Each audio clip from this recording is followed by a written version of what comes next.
Welcome to Radio Who, What, Why. I'm Jeff Schechtman.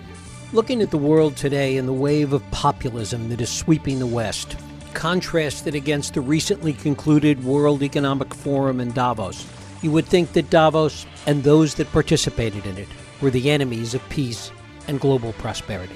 In fact, it just may be the opposite, that it is only the leaders at Davos that understand the architecture that has held the world together for over 60 years, and that growth and prosperity must be enhanced and addressed in such a way as to include more of the world in that prosperity, and not in a one-sided game of winner-take-all economic protectionism. So how do we begin to understand all of this and sort it out? For that, we're joined today by my guest, Don Tapscott.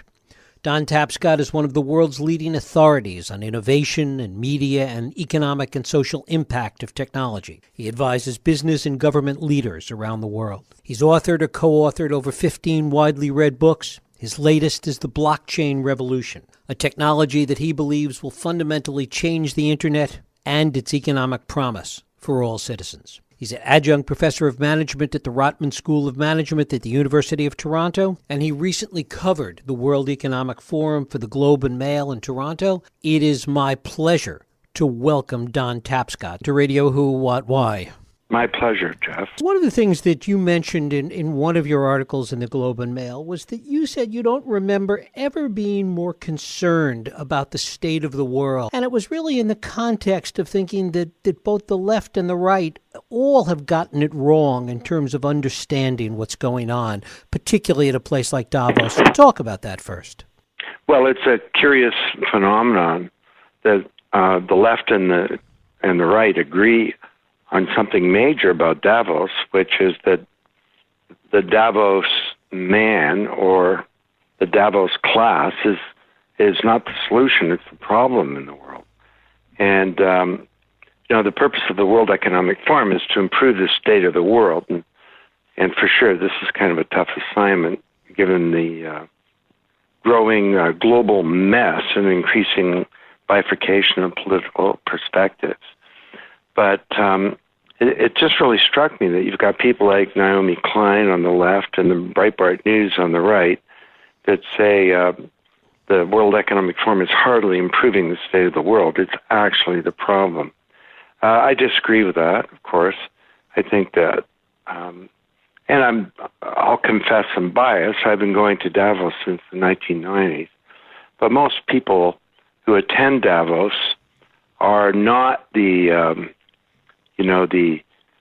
as the right might say, the cowardly, misguided liberals who want to see a government doing everything rather than what we believe in, which is to have sort of unfettered and a libertarian capitalism. But it's also not as the left would say, that it's strictly for show and nothing happens. These are really the corporate titans. And just look at the airport with all the private jets, and they fly back to their day jobs of pitiless and amoral global capitalism. Well, it's neither of those. Most people are very thoughtful who attend Davos, and a lot of really good things happen there. One of the things you talk about is that there has certainly been so much focus over the years and so much success in wealth creation, but that the paradox of that is that in so many places there is declining prosperity. Well, for sure. And that's a tough thing for someone like me to admit, honestly, because I've been writing books going back to 1981, so championing this digital age and saying that unlike the old media that was centralized in one way and controlled by powerful interests, and everyone was passive, the new media is distributed. It's one-to-one. It's many-to-many. It has this awesome neutrality. And I said that in 1994 in my book, The Digital Economy, but I said some things could go wrong. I didn't spend a lot of time on it, but I did discuss these. And I said, one is, all the benefits of the digital age could be captured asymmetrically by a tiny handful of corporations. They could end up owning our data, this huge asset, probably the biggest asset class ever. And we could see prosperity actually declining, even though there was wealth creation. Well, of course, that's happened. And there were 6 other things I said could go wrong, and honestly, they all have. So this is something that we need to step up to, which is why my son Alex, my co-author on Blockchain Revolution, are so excited about this new technology because it gives us another kick at the can. It's not going to fix things, but it gives us humans another opportunity to rewrite the economic power grid in the old order of things for the better. But we have to will it. We have to be prepared to do it. I want to go back historically. You talk about 1994 and writing about some of the things that could go wrong.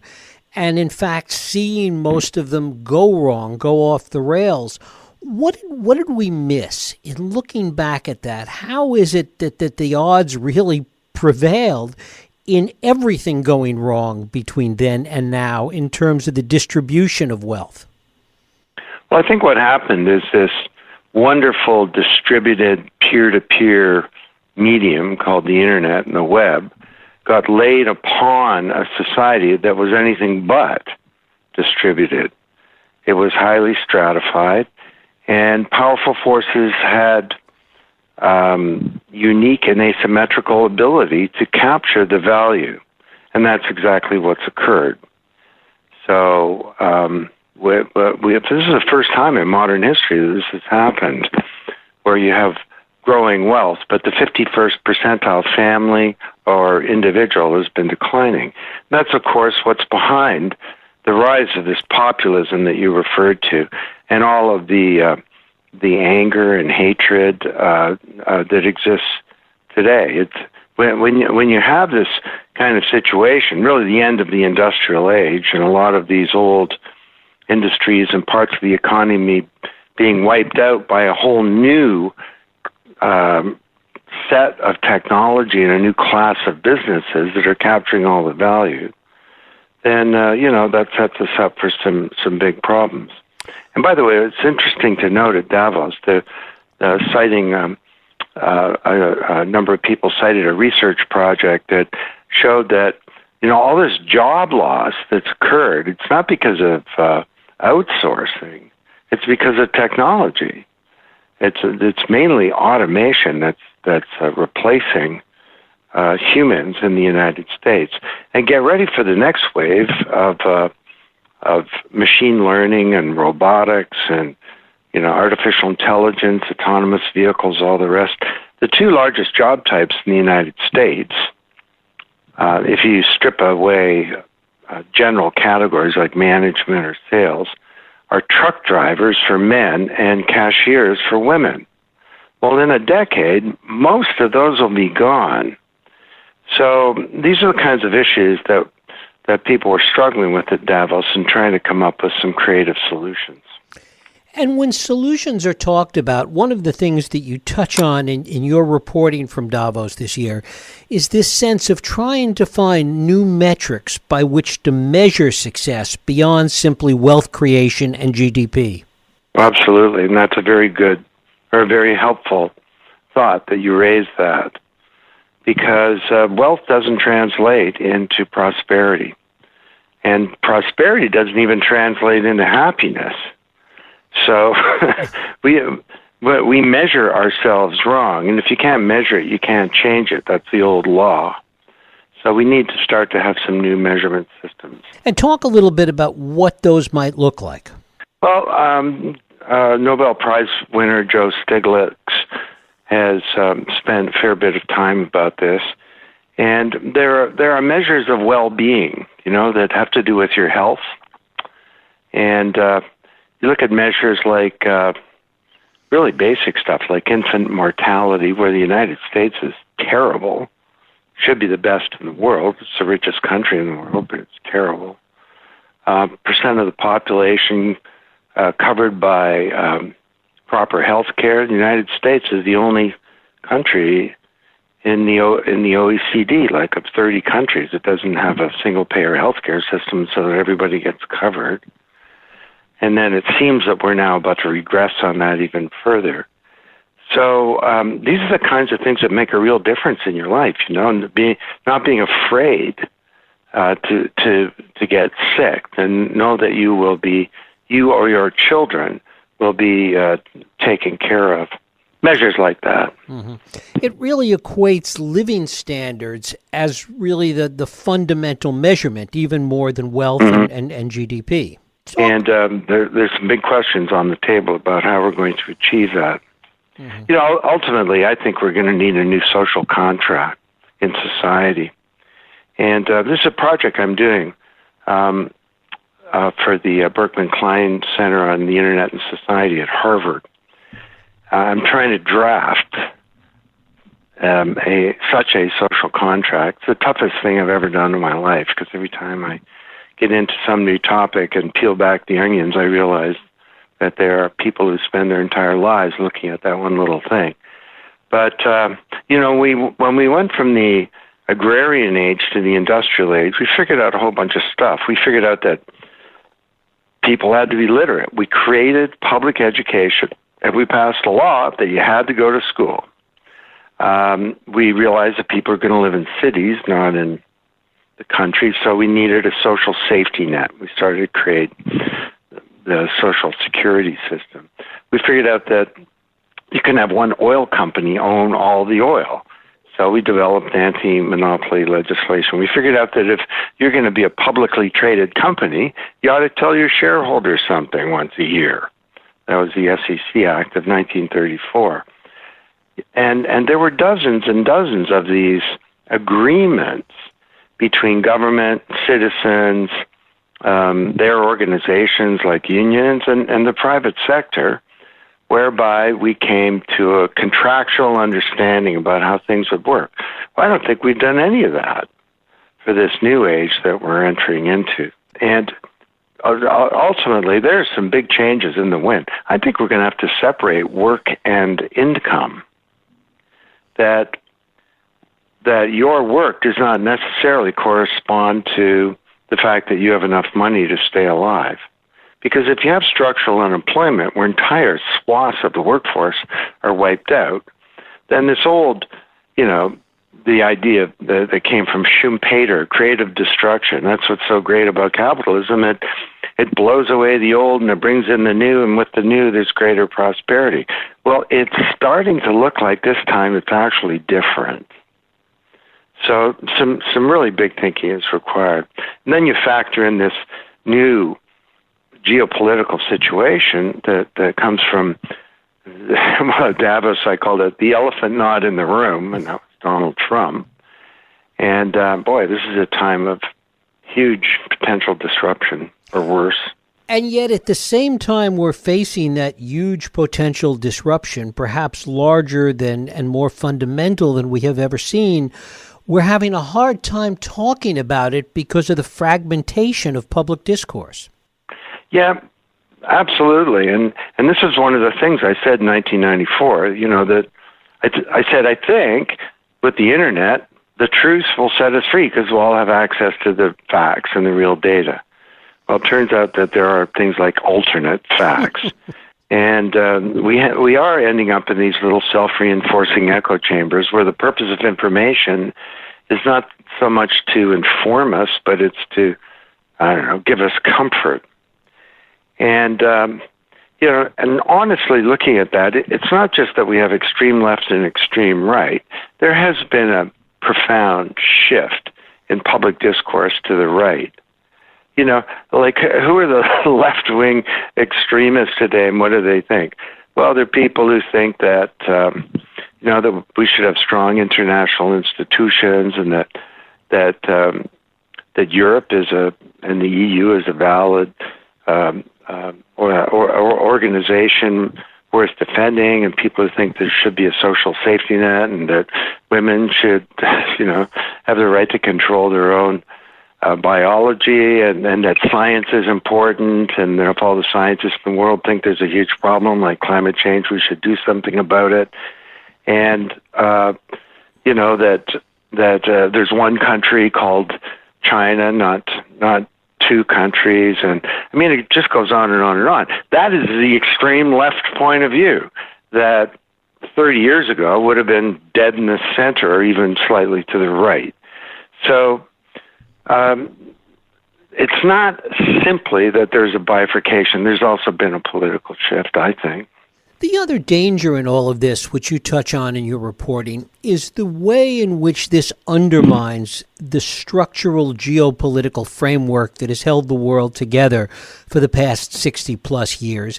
And that in this era of sweeping populism and looking for blame in many cases, that it could have pretty serious geopolitical underpinnings and consequences. Well, I don't think a country can succeed in a world that's failing, honestly. I'm not a political person, and, I'm an observer of the global geopolitical situation. But, you look at something like Mexico. If we destroy the Mexican economy and there's a failed state to the south of the U.S. border, that's not going to be a good thing. If Europe breaks up and people like Marine Le Pen, who is actually, and I don't use this term pejoratively, I use it in a very technical sense, who's a fascist, then we start to get some really big problems in the world. And, if China becomes really hostile, China's about to be the biggest economy in the world, and they have pretty huge resources. We need strong international institutions. We need strong cooperation. And I'll tell you, protectionism and patriotism is not going to be a solution to help move this interconnected world forward. And I'll tell you, there are lots of reasons for that. Increasingly, we do have a global economy, and increasingly, national problems are global problems.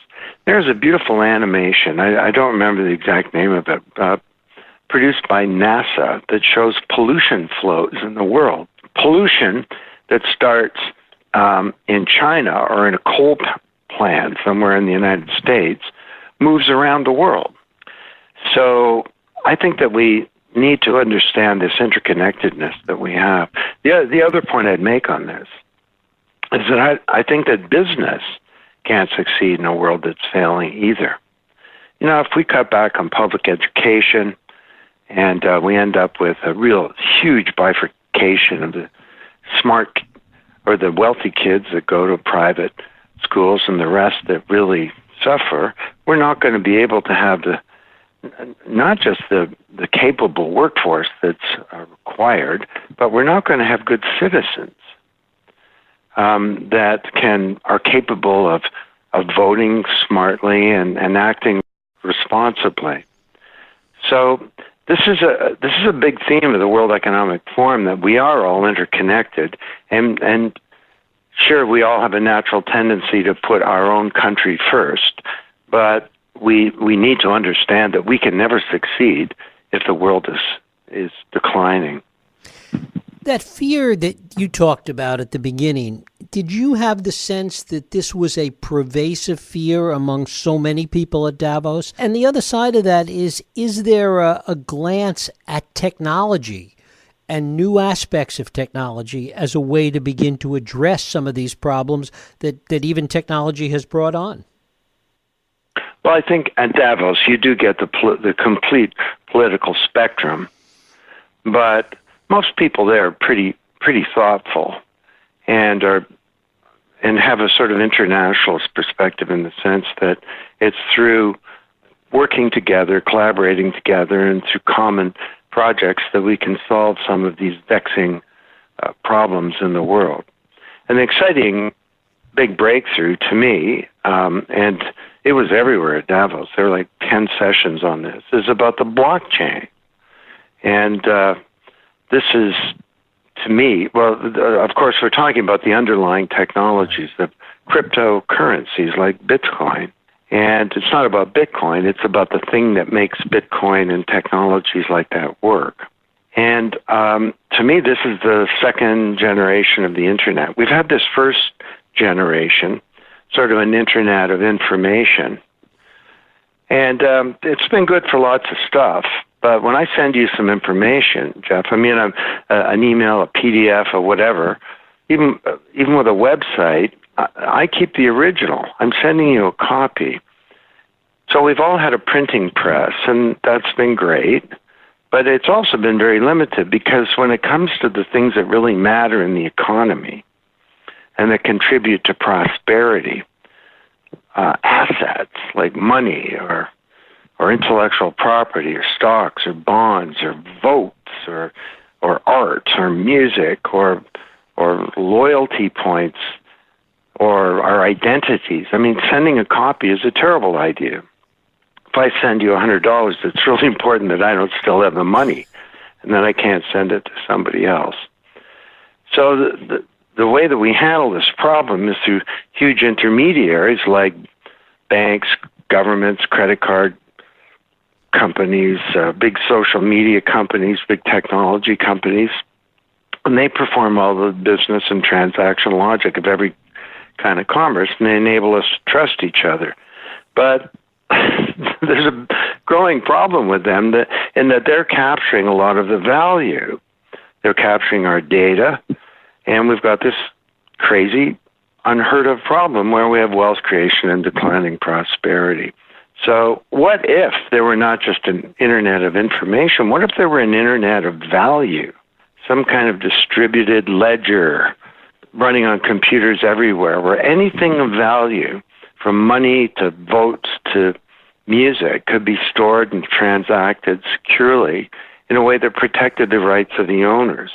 So that's what blockchain is, and I think the opportunities are almost unlimited. And Alex and I have been doing a number of projects over the years, and that resulted in Blockchain Revolution, which, of course, became a big best-selling book. Mm-hmm.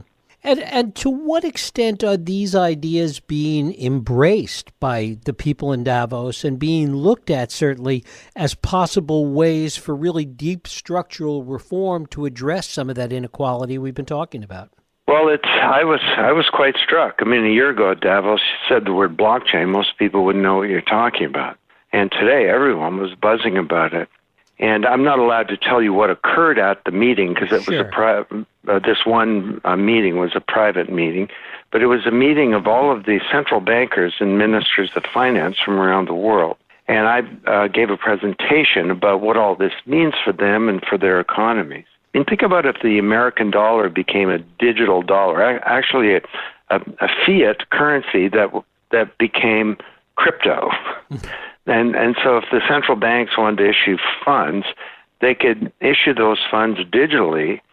They could even, rather than sending them to the banks and hoping that the banks would spend them in a certain way or lend them out or whatever, they could do helicopter drops into the bank accounts of citizens or of entrepreneurs or whatever they wanted to do it. And then they could instantly track how money was flowing and what was happening as a result. So the opportunities there are big. Like,